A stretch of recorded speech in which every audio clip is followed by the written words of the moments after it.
Particular banking movement. आप सभी जानते हैं फॉरेन बैंक्स हैं, प्राइवेट बैंक्स है, पब्लिक सेक्टर बैंक्स है, schedule multi state cooperative banks है, अर्बन बैंक्स है, क्रेडिट सोसाइटीज़ है। अभी नया कंसेप्ट जो मुझे अभी पता है जो प्राइवेट फाइनेंस का अमेंडमेंट हो चुके हैं बैंकिंग रेगुलेशन एक्ट में, लेकिन रूल्स नहीं बने। अभी ये अधूरा काम। अभी उन्होंने बताया कि कोऑपरेटिव मूवमेंट के बारे में। एक कोऑपरेटिव मूवमेंट ऐसी मूवमेंट है, एक डेमोक्रेटिक और बिल्कुल कॉमन लोग के लिए बनी हुई है। और यहाँ डेमोक्रेटिक बोलने का मतलब है जो भी बैंक बनती है तो पहले शेयर होल्डर इकट्ठा, लोग इकट्ठा आते हैं, शेयर होल्डर बनते हैं। ये अपनी एक सोसाइटी के एक्ट के तहत एक सोसाइटी बना दी। रिजर्व बैंक से लाइसेंस लेती है तो वो बैंक बनती है। अभी ड्यूअल कंट्रोल था। एक वहाँ के कोऑपरेटिव मूवमेंट के जो मुखिया होते हैं, कमिश्नर होते हैं, उनका एक कंट्रोल होता है और हमारे रिजर्व बैंक का कंट्रोल। इंस्पेक्शन रिजर्व बैंक करती है, ऑडिट कोऑपरेटिव डिपार्टमेंट। और वो 3 टायर सिस्टम जो एक अपेक्स बैंक होते हैं स्टेट के लेवल पे, डिस्ट्रिक्ट लेवल पे डिस्ट्रिक्ट कोऑपरेटिव बैंक होती है और रूरल लेवल पे प्राइमरी संस्थाएं होती है, जैसे पत्र संस्था हो, कोऑपरेटिव बैंक हो, कोऑपरेटिव शुगर फैक्ट्री हो, स्पिनिंग मिल हो, आयल मिल हो, ऐसी बहुत सी प्राइमरी संस्था होती है। उसका कंट्रोल किया। फॉर्चुनेटली मुझे मौका मिला था कि स्टेट कोऑपरेटिव बैंक में नौकरी करें, अपेक्स बैंक। शुरू में क्लर्क, बाद में ग्रेड 1 ऑफिसर तक मेरे 3-4 प्रमोशन हो चुके हैं। और आप सभी जानते हैं कि बाला साहब ठाकरे जी के आशीर्वाद से मुझे पार्टी में काम करने का मौका मिला। इसका कारण भी ये हुआ, ये मूवमेंट में जो भी गड़बड़ी करते थे लोग, भ्रष्टाचार करते थे, उनके खिलाफ मैं आवाज उठाया। इसलिए मेरे ऊपर अटैक 22 बार हुई। बाला साहब को पता चला, 22 बार बाला साहब को पता चला। उन्होंने मुझे बुलाया, बोले बहुत तगड़ा आदमी है, पार्टी का काम शुरू किया। 1 डिस्ट्रिक्ट, बाद में 5 डिस्ट्रिक्ट, 95 का हमारी सरकार आई है अलायंस की बीजेपी के साथ। तो वहाँ मैंने आज डिस्ट्रिक्ट 17 MLA चुन के थे। बाला साहब को बहुत अच्छा लगा, सरकार भी। और मेरी लाइफ ऐसी बनी कि उन्होंने मुझे स्मॉल स्केल इंडस्ट्रियल डेवलपमेंट का चेयरमैन बनाया। बीच में पार्लियामेंट का इलेक्शन लगा 6 महीने के बाद। जो चीज़ हमने सपने में भी नहीं देखी थी, सोचा भी नहीं था कभी। ये बुल्ढाना डिस्ट्रिक्ट है, वहाँ के कुछ लोग कांग्रेस के भी हो, मैं तो शिवसेना से आता हूँ, और बीजेपी के ये सभी लोग इकट्ठा आए, एक एलिगेशन बनाए, बोले नहीं आपने यहाँ चुनाव लड़ना है। क्यों? मैं तो बाहर से हूँ। आप जानते हैं पश्चिम महाराष्ट्र में सतारा डिस्ट्रिक्ट है, मैं रहता हूँ मुंबई में, और चुनाव में बुल्ढाना में या विदर्भा में कैसा लड़ू है? ये बोले ये मेरे जिम्मेदारी। मैंने ना एक तो ना मेरे पास कोई पैसा है, मैं बाहर का हूँ। वो सभी लोग बाला साहब के पास आए, ये कैंडिडेट नहीं चाहिए। उन्होंने मैं उनका सवाल पूछा कि भाई ये बाहर का है तो कैसे चुन के देखिए, हमारी जिम्मेदारी, हम सब पार्टी के लोग, प्रमुख लोग। बाला साहब ने मुझे बताया चलो जो होना है होना, चुनाव लड़ा और मैं भारी वोट से जीत गई। अभी 2nd टाइम 3rd टाइम में बुल्ढाना से टूट के आया, बाद में अमरावती से 2 टाइम जीत गया, 8 टाइम लोकसभा ही लड़े। 5। और अटल जी के सरकार में मुझे महाराष्ट्र स्टेट फाइनेंस मिनिस्टर करके काम करने का मौका मिला 2002 से 2003। अभी वहाँ 2 एक्ट पास हुए। एक वन टाइम सेटलमेंट कि बैंक का NPA कम करने के लिए थोड़ा सा कारोबार पर हाथ मिले, इसलिए वन टाइम सेटलमेंट, और दूसरा था सेक्युलराइजेशन एक्ट, जिसको सरफेसी एक्ट बोला जाता है। तो हमारे कोऑपरेटिव मूवमेंट के लिए उन्होंने अप्लाई नहीं किया। ये फाइनेंस मिनिस्टर को मिला, नहीं, मेरी सेक्रेटरी बोल रहा है कि आपका रजिस्ट्रेशन सोसाइटी एक्ट के तहत है। मैं बोला लेकिन मेरा कारोबार बैंकिंग रेगुलेशन एक्ट के तहत चलता है और ये दो कंसेप्ट है, ओटीएस हो या सिक्योरिटाइजेशन एक्ट हो, तो इसलिए है कि बैंक और हाथ मिले, जो भी हम डिफॉल्टर है और विलफुल डिफॉल्ट है, उसके लिए अगर हम कुछ कानून बनाएं और जल्दी से जल्दी रिकवरी हो पाए, इसलिए बनाए। मेरी बैंक वही काम करते हैं, प्रॉपर्टी मूवमेंट। हमारे यहाँ भी ऐसे बारोर है बिल्कुल डिफॉल्टर में, तो माना नहीं। फॉर्चुनेटली एक्सीडेंटली क्या हुआ, वाला सबने मुझे बुलाया, क्या ऊपर अंडरस्टैंडिंग था मुझे पता नहीं। मुझे बोले तुझे कल जाके फाइनेंस स्टेट मिनिस्टर का शपथ लेना। मुझे वो चाहे तो अगर काम करना है तो कोई ताकत मिलती है। जब भी मैं आया शपथ लिया, पहले दिन मैंने सेक्रेटरी को फाइनेंस सेक्रेटरी बोला, बोलो भाई तूने अप्लाई होता है, ये बोले रजिस्ट्रेशन। बोला भाई काम पैदा वो ये नहीं बात है, मैं क्या कर रहा हूँ ये बात इम्पोर्टेंट। किसके अंडर कर रहा हूँ, रिजर्व बैंक का रेगुलेशन है, वो रेगुलेटरी अथॉरिटी मेरे को भी है, पब्लिक सेक्टर में प्राइवेट बैंक को सबका है, मुझे क्यों नहीं, उनको मानना पड़ा। नोटिफिकेशन वही नहीं निकाला और अप्लाई। आज ये बहुत बड़ी राहत प्रॉपर्टी मूवमेंट को। अभी सम्मान्य अंशुमन जी बोल रहे थे कि कुछ 35 एक सेक्शन लगाते हैं बैंक के ऊपर, ना डिपॉजिट लेना है, ना बोरिंग करना है, ना विड्रॉल देना है, यानी हाथ पाँव बांध के बोलने का चलो भागो दौड़ो। ये मेरे मन में बहुत गुस्सा है। दूसरी बात ये स्टैम्प लगाते कि आपने डिपॉजिट अगर लेना है कुछ बैंक के लिए, थोड़ी भी अगर गलती हो तो रेट ऑफ इंटरेस्ट आपका स्टेट बैंक के तरीके से, मैं 1% ज़्यादा दे रहा हूँ, इसलिए तो मेरे पास कस्टमर आते हैं, डिपॉजिटर आते हैं, वो भी मानने को तैयार रहते। तीसरी बात पेनल्टी लगाते कोई गलती के कारण। गलती तो पब्लिक सेक्टर बैंक में बहुत होती है। आपने सुना होगा, गए हफ्ते में टाइम्स ऑफ इंडिया बोल रहा था 10 लाख करोड़ आज राइट ऑफ किया। इसका पैसा ये 10 लाख करोड़ होगा। बड़े बड़े लोग था जिन्होंने 5,000, 10,000, 20,000 करोड़ लिया, इनको राइट ऑफ कर दे। यहाँ तक करके हमारे बजट में बहुत सी बड़ी प्रोविजन किया जाता है, एनपीए की लाखों करोड़ की जाती है। ये जनता का पैसा होता है और ये जनता के देश के डेवलपमेंट के लिए होता है। तो आप बड़े लोगों ने कर्जा लिया है, उनके लिए आप प्रोविजन करें। ये मैंने गुस्से से बात बहुत दफा की है। अभी नए नए कानून लाएंगे, हमारी मूवमेंट को थोड़ा कच्चीकरण करें। अभी जो प्राइवेट फाइनेंस बैंक भी लाए तो रूल की नहीं जल्दी बनाते, वो भी हम कोशिश कर रहे हैं कि भाई रूल्स बना लो कि जो भी आज लोग अभी जैसे यहाँ बहुत सी सुविधा मैंने जब भी आया पढ़ा मैंने, attractive rate of interest in competition बहुत बढ़िया है। 6 महीने के लिए 7% और 60 मंथ्स के लिए 11.50%। मुझे नहीं लगता कोई बैंक देती है लोग के लिए, तो अट्रैक्टिव है। या गोल्ड लोन है, वो 24 घंटा वो फैसिलिटी रखने को तैयार है।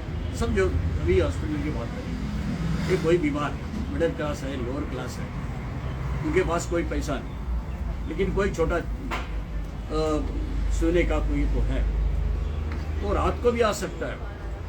ये रखो मुझे इतना पैसा, कानूनी जो भी है वो दे सकते हैं।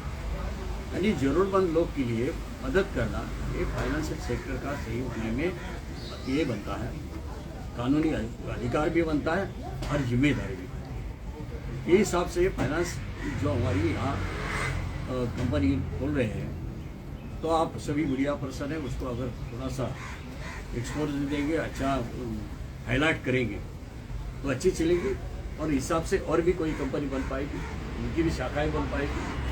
मुंबई में हम ये प्रयोग कर रहे हैं, कुछ छोटी छोटी बैंक है जो प्रॉब्लम में है उसको भी बंद कर रहे हैं और उन्होंने बहुत उसमें दिलचस्पी रखी है कि मुझे करना है ये फाइनेंशियल सेक्टर में, मुझे कुछ अलग करना है, दूसरे से अलग करना है।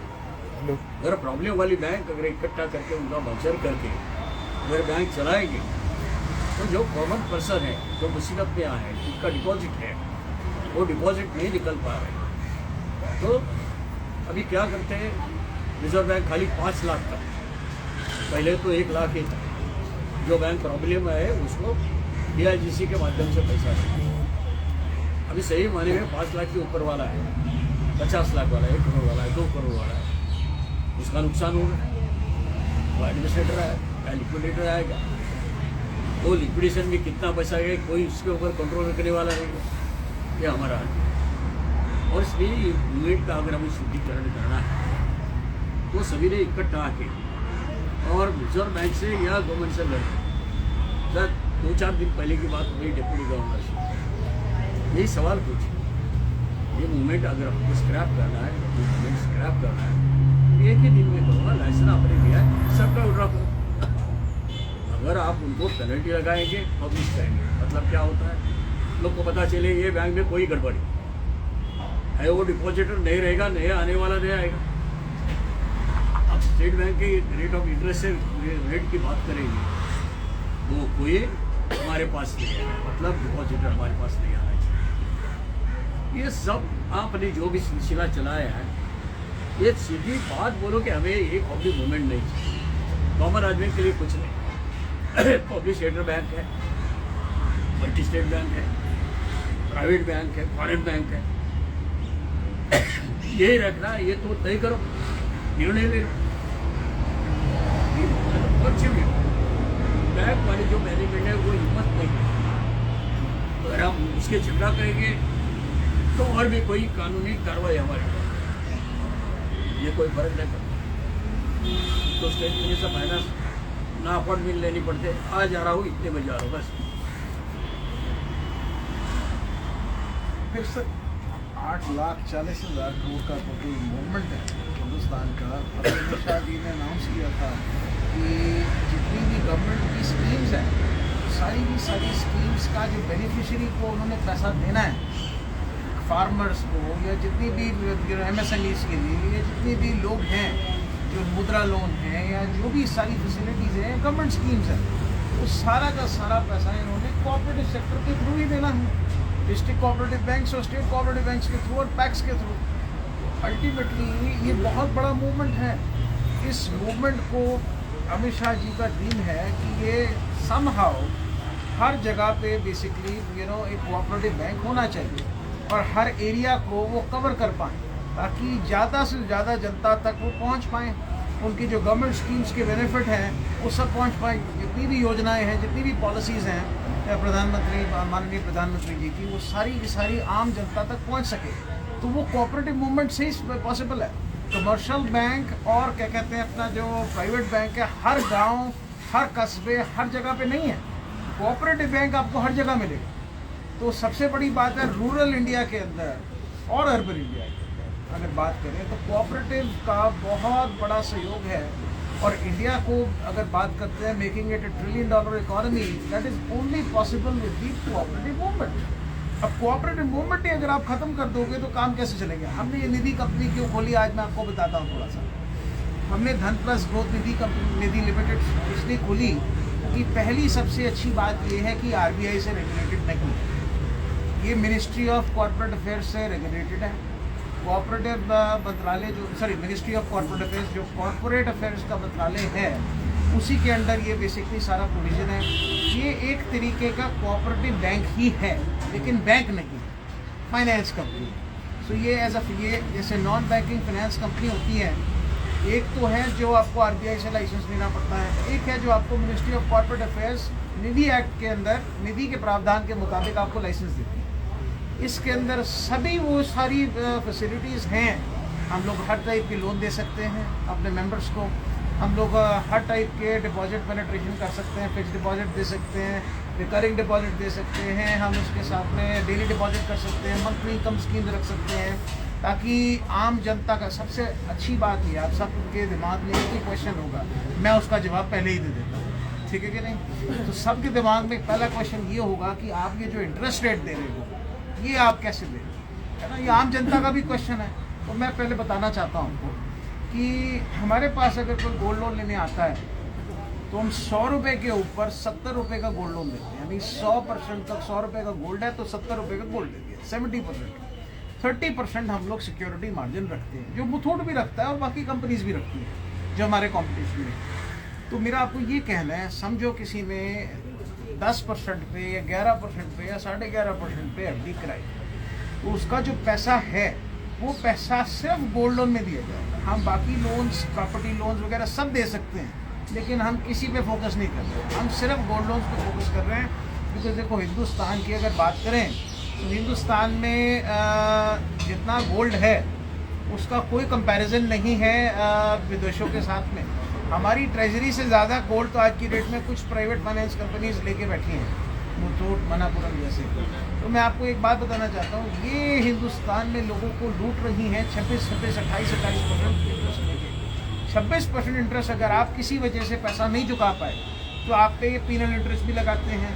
पीनल इंटरेस्ट लगाने के बाद वो 26% रहता नहीं है, वो 26% के ऊपर आराम से 10-12% और ऊपर ऐड हो जाता है। जितने महीने आप नहीं पे करोगे पीनल इंटरेस्ट लगता रहेगा। हमारे यहाँ ऐसा नहीं है, हमारे यहाँ पे हम लोग 18% पे देते हैं। बैंक्स कम में शायद देते होंगे कुछ, लेकिन वो इतने एग्रेसिव नहीं है, इतनी अवेलेबिलिटी नहीं है, कई चीज़ें नहीं। हम लोग अभी और ब्रांचेस खोलेंगे, एज पर द पॉलिसी हम 2 और ब्रांचेस अभी खोल सकते हैं। फिर आफ्टर 3 years ऑफ प्रॉफिटेबिलिटी फिर हम और branches. This is the first branch, this is the first branch. तो आफ्टर सम जी सिर्फ 2 और अभी देखिए सेंट्रल डिस्ट्रिक्ट के अंदर हम लोग 2 ब्रांचेस अभी और खोलेंगे। हाँ, इन दिल्ली। एंड देन पॉसिबली और फाइनेंस और निधि कंपनीज भी हमारी अभी नहीं खुलेंगी, based on the district level. Her district के लिए हमारी अलग अलग फाइनेंस कंपनी होगी, बिकॉज जो हमारा जो एक्ट है वो इनिशियली 3 ही ब्रांच परमिट करता है। तो हर डिस्ट्रिक्ट के हिसाब से हमारी एक सेपरेट निधि कंपनी होगी। सबसे अच्छी बात ये है कि ये जो इसके प्रोविजंस हैं वो इस एक्ट के अंदर बहुत अच्छे से पास हुए हैं, लेकिन ये कोऑपरेटिव मूवमेंट का ही हिस्सा है। सिर्फ फ़र्क ये है कि जो इसका संविधान है वो एक कंपनीज एक्ट के अंदर आता है। बाकी अगर आप देखेंगे इसके बाय लॉज और एक्ट को पढ़ेंगे तो आपको पता लगेगा वो सब सेम है, कोई फ़र्क नहीं है इसमें। तो हम इसको आगे प्रमोट कर रहे हैं। एंड कोऑपरेटिव सोसाइटीज़ को तो बेसिकली आगे अलाउ किया ही था। ऑनरेबल एक मालेगांव कमेटी थी RBI ने, उन्होंने परमिट इसमें रिकमेंड किया था कि कोऑपरेटिव सोसाइटीज़ को बैंकिंग लाइसेंस देना चाहिए। तो और एक deputy governor R Gandhi ji के नीचे कमेटी थी, हाई पावर कमेटी, जिसमें परमिट किया गया कि ये जो कोऑपरेटिव बैंक्स हैं वो कन्वर्ट हो सके स्मॉल फाइनेंस बैंक। तो सोसाइटीज़ वगैरह के लिए तो हुआ, तो फ्यूचर निधि कंपनीज का भी ऐसा ही कुछ है कि फ्यूचर में शायद प्रावधान बने जब, तो उसके बाद ये भी कहीं स्मॉल फाइनेंस बैंक बनने में, उसमें कन्वर्ट होने में इसका प्रावधान बन सके। तो देयर इज़ अ चांस। दूसरी बात ये है कि मैं आपको ये बताना चाहता हूँ कि आज की डेट में थोड़ा सा मैं आपको हमारा बैकग्राउंड थोड़ा सा देता हूँ। हम धनवर्षा ग्रुप हैं। धनवर्षा ग्रुप का प्राइमरी जो फोकस है, अभी हमारा प्राइमरी फोकस है वाइट ब्रुक्स कैपिटल लिमिटेड के थ्रू हमारा एक AIF लॉन्च कर रहे हैं, जो कोऑपरेटिव सेक्टर के लिए small finance banks, payments banks और ई-कॉमर्स फिनटेक कंपनीज और ई-कॉमर्स कंपनीज के लिए हम कर रहे हैं। 2,500 करोड़ का ये AIF है, ऑल्टरनेटिव इन्वेस्टमेंट फंड, सभी रेगुलेटेड, जो हमारा शुरू हो रहा है, प्रोसेस में है अभी। तो मुझे लगता है 2-3 महीने में उसके अप्रूवल्स आ जाएंगे। फिर वो सारा पैसा इन्वेस्टर्स का सिर्फ कोऑपरेटिव बैंकिंग इंडस्ट्री में लगेगा, जिससे कि जो कोऑपरेटिव बैंक्स को अभी फाइनेंशियल हेल्थ जिनकी ठीक नहीं है, उसमें इन्फ्लूज करके कैपिटल एज पर सेक्शन 12 और बैंकिंग रेगुलेशन अमेंडमेंट एक्ट 2020 हम आगे उसको कन्वर्ट कर सकें या तो स्मॉल फाइनेंस बैंक में या एज अ कोऑपरेटिव बैंक चला सकें। सो वो हम अभी बेसिकली कर रहे हैं।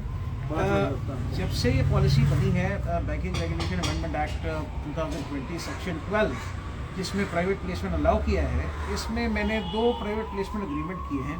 एक साहब के बैंक के साथ में, जो सिटी कोऑपरेटिव बैंक लिमिटेड, जिसके साथ चेयरमैन भी है।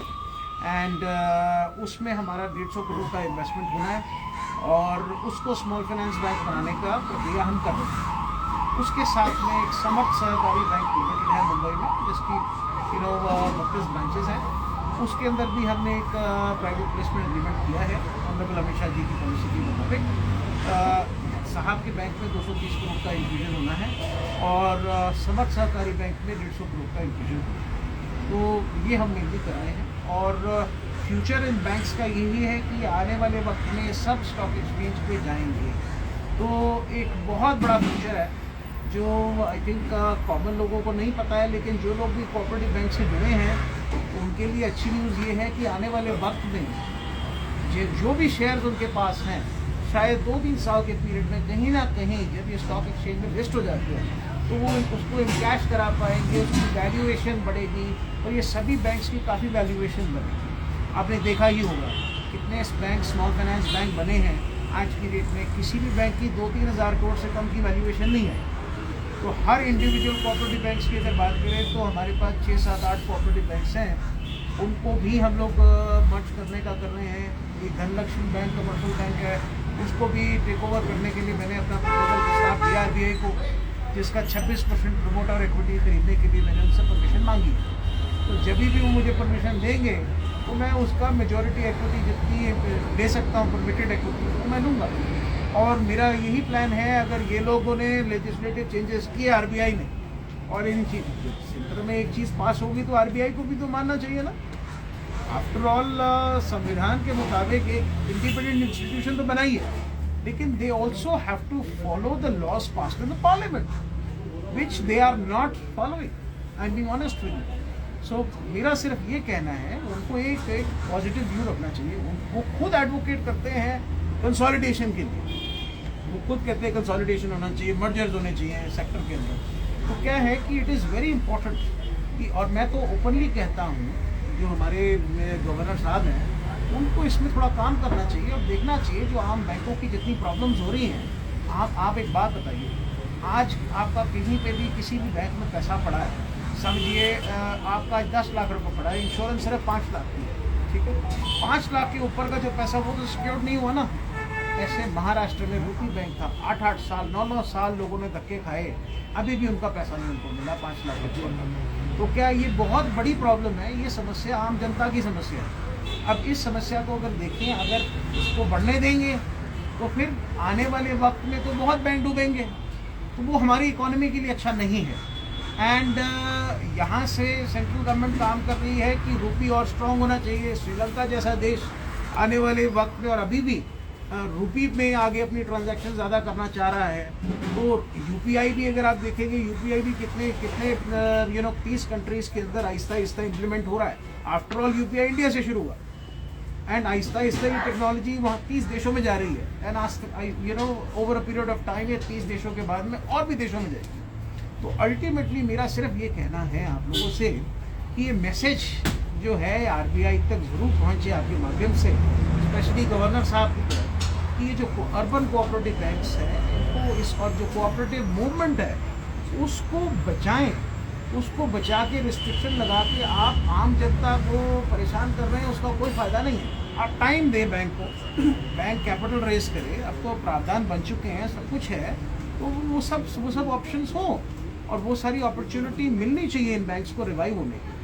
तो मेरा सिर्फ ये कहना है आप लोगों से, आप लोगों के थ्रू आप ये मैसेज ज़रूर पहुँचाएँ कि उनको पता होना चाहिए ये जो मेजर प्रॉब्लम है अभी कोऑपरेटिव बैंक्स की और फाइनेंशियल इंस्टीट्यूशंस की, ये उनको पर्सनली देखनी चाहिए। मैं ये कहता हूँ, अभी पीछे एक BFSI पे शो हुआ था बॉम्बे में, उसमें गवर्नर साहब ने बहुत अच्छी बात करी कई चीज़ों की।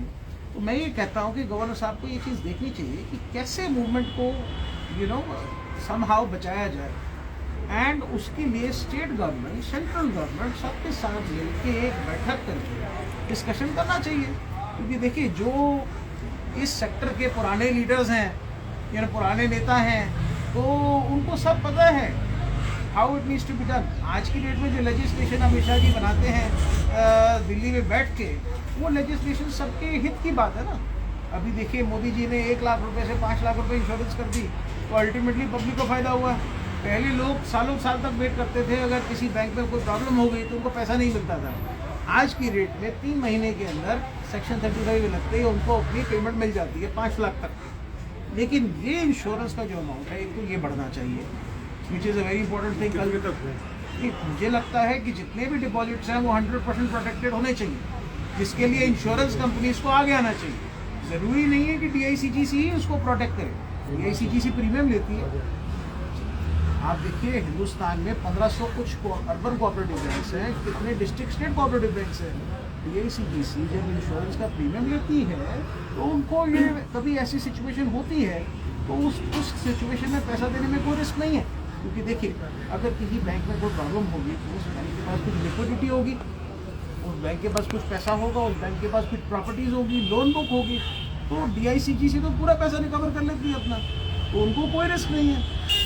एक बैंक है, मैं आपको एक एग्जांपल देता हूँ, उसमें मात्र 84 करोड़ रुपया पब्लिक को बांटना है, बैंक में 230 करोड़ रुपया है। अब आप मुझे ये बताइए, माना हुआ बैंक है महाराष्ट्र का, मैं नाम नहीं लूँगा, लेकिन मैं ये कहना चाहता हूँ कि 230 करोड़ रुपया उनके पास है, उसके बाद भी सिर्फ एक 18 करोड़ रुपये के लोन NPA हो गए जो नेगेटिव नेटवर्क में चला गया, उन्होंने उस पर सेक्शन 35A लगा दिया। आज वो लोगों को जिनका, और बहुत सारे लोग हैं, ये 84 करोड़ उन लोगों का, जिन लोगों का 5 लाख के ऊपर है डिपोजिट, आज वो लोग परेशान हैं। सिर्फ एक कोई 18.5 करोड़ डालना भी चाहता है एज एन इन्वेस्टर, समझिए मैं डालना चाहता हूँ, तो जो RBI का प्रोसीजर है, इन लोगों ने विद इन देयर सेल्फ, देखो पार्लियामेंट में एक लॉ पास हो गया, बिल में अमेंडमेंट होगी, लेकिन RBI वालों को यही नहीं पता कि हमारे खुद के क्या रूल्स हैं। जब मैं खुद RBI में मीटिंग में गया साहब के बैंक के वाले मुद्दे में, और मैंने उनसे पूछा कि सर ऐसे ऐसे हमको करना है, उन्होंने कहा ठीक है आप कीजिए, आप प्रस्ताव डालिए, लेकिन उन लोगों को यही नहीं पता था कि क्या लेजिस्लेशन है। उनसे ज़्यादा रूल्स तो हमें पता है, फ्रैंकली स्पीकिंग उनके सारे मास्टर सर्कुलर तो हमें पता है। वो कहते सर हमें पता नहीं, हमें तो 3 महीने हुए इस डिपार्टमेंट में आए हुए, तो आप क्या बोले। तो आपको तो कम से कम इतने इम्पोर्टेंट सब्जेक्ट के लिए ऐसे लोग बिठाने चाहिए ना जिन्हें नॉलेज हो इस चीज़ की। जिन्हें नॉलेज ही नहीं, कहते हैं ना, या तो आधी नॉलेज या बिल्कुल नॉलेज नहीं, तो वो तो आदमी फिर खराब ही करेगा। अगर नॉलेज जिस इंसान को हो उसको बिठाना चाहिए। सीनियर इतने लोग हैं, रिटायर्ड कितने लोग हैं, अगर आज की डेट में RBI चाहे उनको कंसल्टेंसी भी रख सकती है, एडवाइजर्स रख सकते हैं। हमारे एडवाइजर्स हैं जो पहले RBI में थे, हमारे एडवाइजर्स हैं आज भी हमारे। इतनी हमें क्यों पता है, क्योंकि हमें गाइड करते रहते हैं, हम उनसे गाइडेंस लेते रहते हैं। हफ्ते के 3 दिन मैं लगाता हूँ पूर्व एग्जीक्यूटिव डायरेक्टर, पूर्व डिप्टी गवर्नर, इन लोगों के साथ में, ताकि जो लेजिस्लेशन है, जो रूल्स हैं वो हमें पता हो, ताकि उसमें जो चीज़ें करनी है सेक्टर के लिए हम करें। थोड़ा सा साफ बताइए आगे फर्दर कि सेक्टर में और क्या क्या चेंजेस होने चाहिए। चेंजेस तो बहुत से बड़ी जो आपको दिख रही है जिसमें इमीडिएट सुधार की जरूरत है, वो बता जी जैसे मैंने कुछ बताया, अभी कुछ ये बात है कॉमन आदमी के पास। RBI आपने बार ये कहा है कि RBI जो पार्लियामेंट से लॉ और एक्ट बनता है उसको फॉलो नहीं करता, ये तो बिल्कुल अगेंस्ट लॉ, ये तो गलत है, अगेंस्ट है, यही बात है, दिस इज रॉन्ग, ऐसा कोई नहीं सकता है। यही हुआ, they have to abide. So what they have done, let me explain what they have done is, once the law has been passed, the Section 12 of Banking Regulations Amendment Act 2020, it permits a private investor to do a private placement deal with a bank and invest into the capital of the bank. किसी भी bank अगर कोई भी week position में होता है, तो अगर कैपिटल इन्फ्यूजन उसमें हो जाता है तो एटलीस्ट वो रिवाइव हो जाता है। तो लोन बुक एक अलग मुद्दा है, उसको ARC को दिया जा सकता है, बहुत कुछ हो सकता है। कैपिटल आपके पास हमेशा होना चाहिए, सफिशिएंट एडिकेट कैपिटल। इसी के लिए प्राइवेट प्लेसमेंट के साथ साथ पब्लिक इशू का भी प्रावधान दिया है ना। पब्लिक इशू के आज तक सेमिनार इसके अंदर रूल्स बनाए हैं कि स्टॉक एक्सचेंज पे जाके लिस्टिंग करें। मेरे खुद के मित्र हैं, वो BSc के MD हैं, तो अजय ठाकुर जी, मैंने उनसे पूछा, कहते सर अभी तक तो रूल्स ही नहीं बने, हमारे यहाँ तो कोई कमेटी भी नहीं बनी, तो क्या करेंगे बताइए कैसे। मतलब इतने देश के पार्लियामेंटेरियंस ने इतनी बड़ी अमेंडमेंट पास की, जिस वजह से PMC बैंक के लिए तो आपने सब कुछ कर दिया, PMC बैंक को आपने स्मॉल फाइनेंस बैंक भी बना दिया, सब कुछ कर दिया। मुझे आप ये बताओ, ये पार्शियलिटी बाकी बैंक के साथ क्यों? PMC बैंक कोई स्पेशल बैंक था? PMC बैंक के लिए आपने कर दिया, तो सिटी कोऑपरेटिव बैंक के लिए क्यों नहीं? समर्थ सहकारी बैंक के लिए क्यों नहीं? सांगली सहकारी बैंक के लिए क्यों नहीं? SDC कोऑपरेटिव बैंक के लिए क्यों नहीं? ऐसे कितने बैंक्स हैं जिनके लिए होना चाहिए। राघवेंद्र बैंक है कर्नाटका में, आज एक घंटा उसका मुद्दा विधानसभा में चला, सिर्फ ये मुद्दा कि कैपिटल को इन्फ्यूज करें। मैं रेडी था उसमें इन्वेस्ट करने के लिए, सब कुछ रेडी था, लेकिन ये आरबीआई वाले दे आर सो स्लो। इनकी सबसे बड़ी प्रॉब्लम ये है कि इन्होंने within themselves, within their institution rules ही नहीं बनाए। अगर हमारे प्रस्ताव में अगर आपको लगता है कोई कमी पेशी है तो हमें बताइए कि आपके प्रस्ताव में ये कमी पेशी है, आप इसको ठीक करें और हमें मौका दें। सर जैसे आप फाइनेंस मिनिस्टर जी हैं, तो अंडर कंट्रोल जो फाइनेंस मिनिस्टर के अधीन में आरबीआई या जो भी हो, तो सर के जरिए आप फाइनेंस मिनिस्टर को उठाइए मुद्दे ये। सर ये सारे मुद्दे साफ खाने और सर खुद रहे हैं उसमें मुद्दे हमेशा हम उठाते आए हैं। जैसा पब्लिक बैंक के लिए इनकम टैक्स नहीं लगता, अभी चिदम्बरम जी आए, उन्होंने income tax right from beginning public bank को एक्सक्लूड किया। ये मतलब है मैंने ये बताने का प्रयास किया कि भाई ये कॉमन आदमी का, इसलिए उनको ये सहूलत दी, एक्ट में सहूलत दी। और अभी अगर इनकम टैक्स लगाएंगे तो बैंक का जो भी प्रॉफिट है उसमें से 30% निकल जाएगा। लोग को डिविडेंड देना पड़ता है, एम्प्लॉयज़ को बोनस देना पड़ता है, सैलरी देना पड़ता है, बाकी एक्सपेंडिचर होते हैं।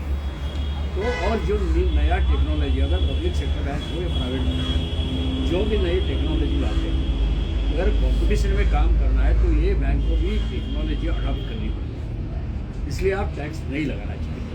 जहाँ तक मैंने बहुत बड़ा आंदोलन भी किया, जो हमारे महाराष्ट्र की जितनी भी बैंक है उसके सभी डायरेक्टर्स, अधिकारी, एम्प्लॉयज़, मेंबर्स, 50,000 का एक मैंने मोर्चा भी लगाया, डिलीगेशन भी दे दिया, तो रिप्रेजेंटेशन भी दिया, तो भी माना नहीं।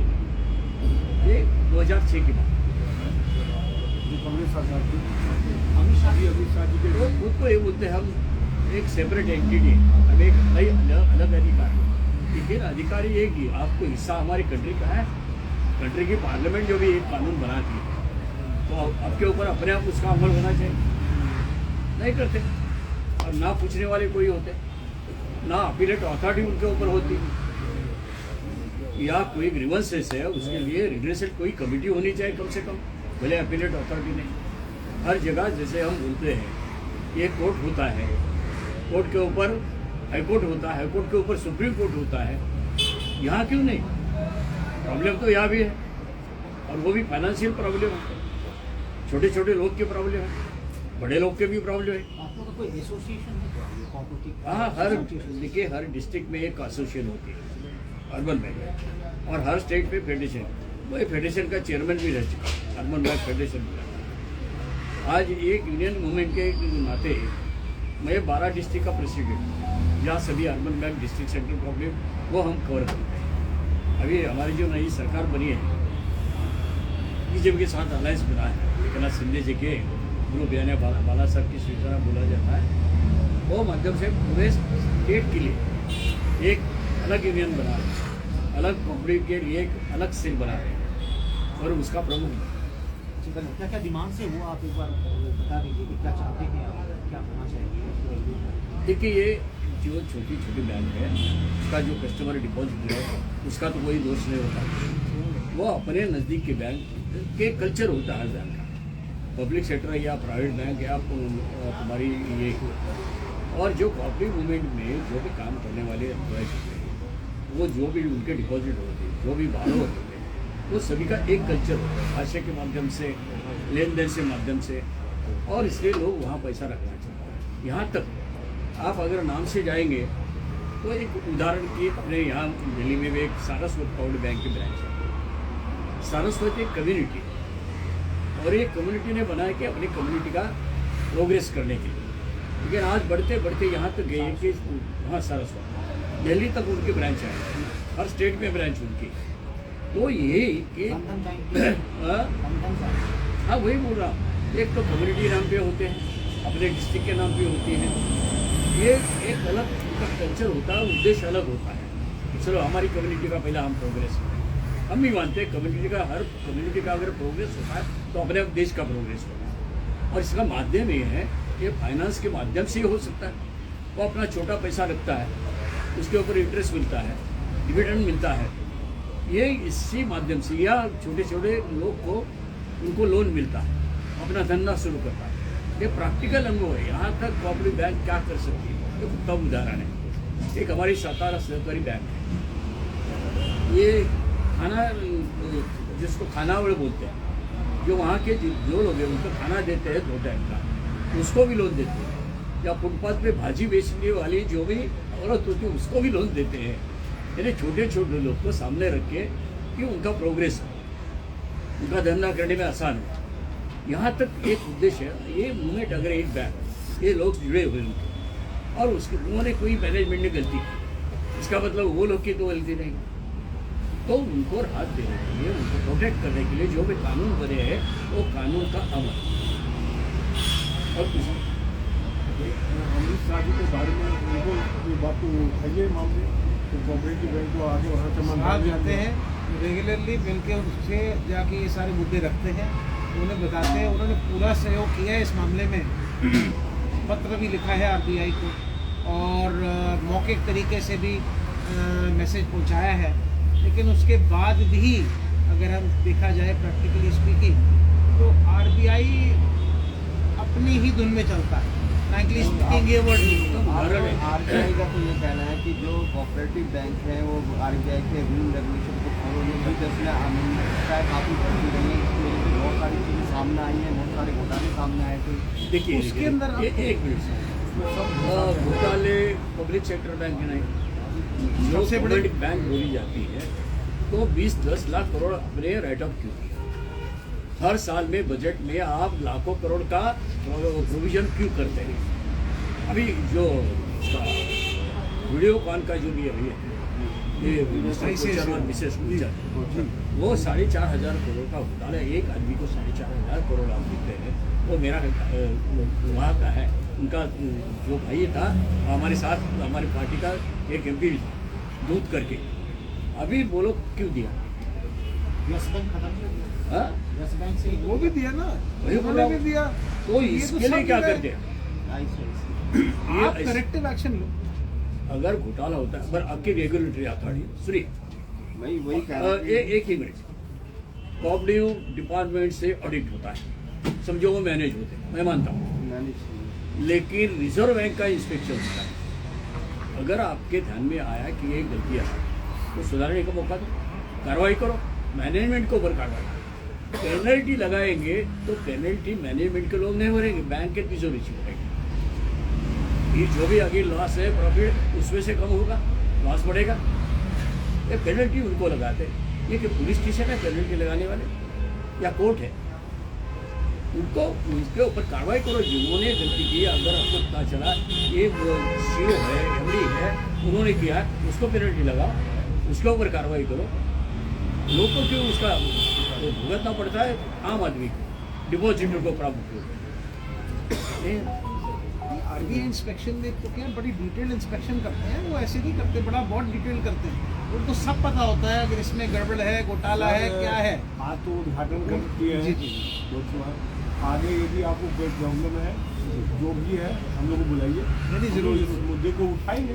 नहीं, ऐसा थोड़ी होता है। आज भी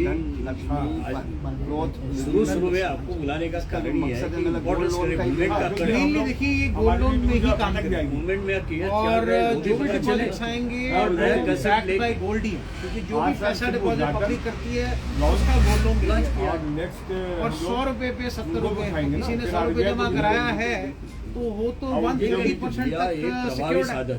देखो प्रभावी जी, साधन। इसमें तो इंश्योरेंस की भी जरूरत नहीं, गोल्ड सब तो itself is a biggest security. लेकिन गोल्ड में भी ज्वेलरी पर अलग होता है और गोल्ड पे अलग होता है। Only jewellery, ornaments, only ornaments के अगेंस्ट ही गोल्ड हम लोग नहीं दे सकते, और वो बाकी तो है भी नहीं।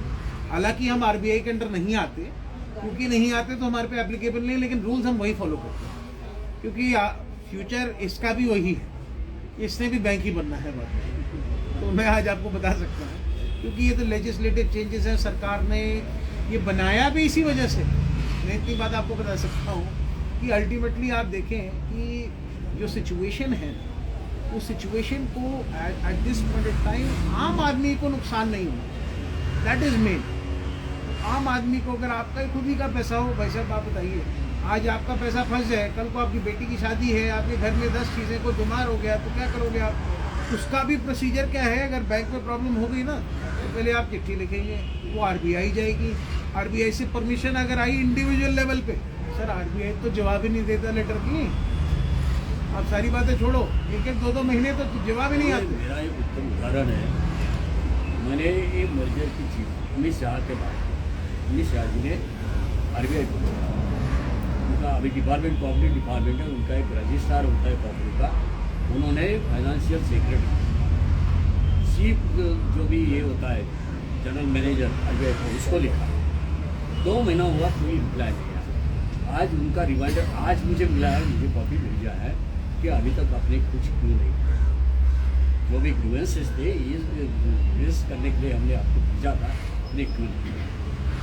फाइनेंस सेक्रेटरी में 3 दफ़ा मिला, उन्हें उनका रिप्लाई नहीं आ रहा है।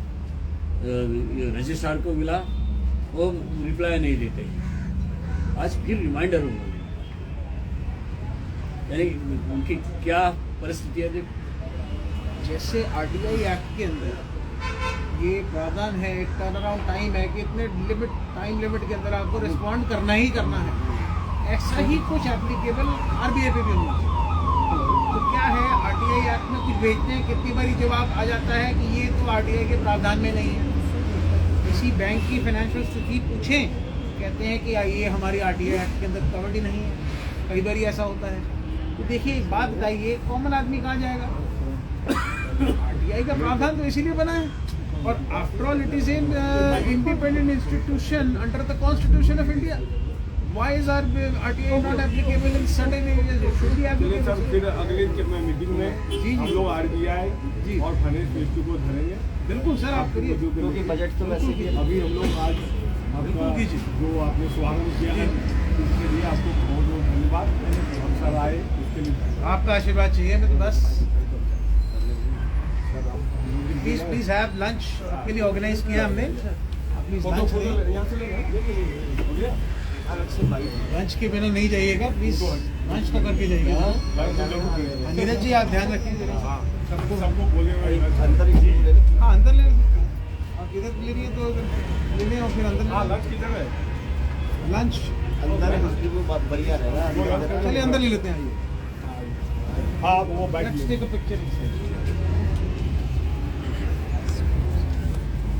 आइए।